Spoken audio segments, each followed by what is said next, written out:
Hey everyone, and welcome back to another idiom of the day. I'm Christopher Naputo, and today we're learning a phrase that's small in bees but big in meaning. Let's dive into the idiom, a drop in the bucket. The idiom, a drop in the bucket, means a very small or insignificant amount, especially when compared to the total that's needed, expected, or desired. Think of putting one tiny drop of water into a big bucket. That drop doesn't really change anything, does it? That's exactly how this idiom works. It describes something that's too little to make a real difference. Let's bring this into everyday situations. Example 1. That donation is just a drop in the bucket. Example 2. Sure, it helps, but it's still a drop in the bucket. Example 3. Good start, but still a drop in the bucket. The phrase a drop in the bucket comes from the Bible, specifically the book of Isaiah, where it describes something so small it's nearly meaningless. Later, people started using it in English to describe any action or amount that's too small to matter on its own.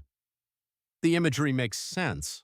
One drop won't fill a bucket, just like one tiny effort won't solve a huge problem. Let's see the idiom in action. We raised $200 for the school, but with so many repairs needed, it's just a drop in the bucket. He apologized once, but after years of lying, that's just a drop in the bucket. The company reduced plastic by 1%, a good start, but a drop in the bucket for real environmental change. This idiom is often used in workplaces, schools, and everyday conversations to express frustration or realism. It's not always negative, but it does highlight the gap between what's done and what's still needed. All of these expressions point out how small efforts can feel useless when the problem is just too big.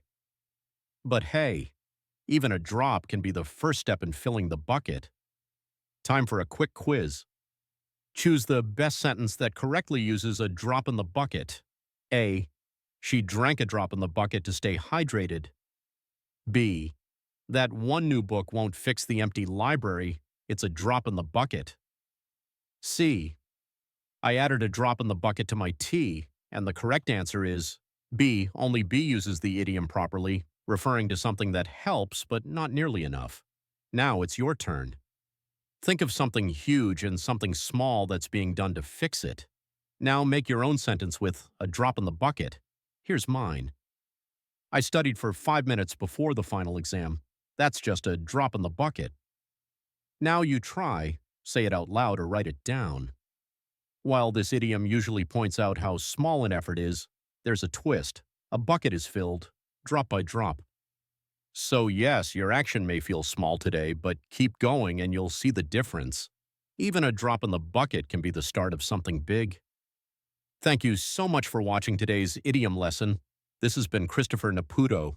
Keep on learning idioms, and as always, thanks for watching.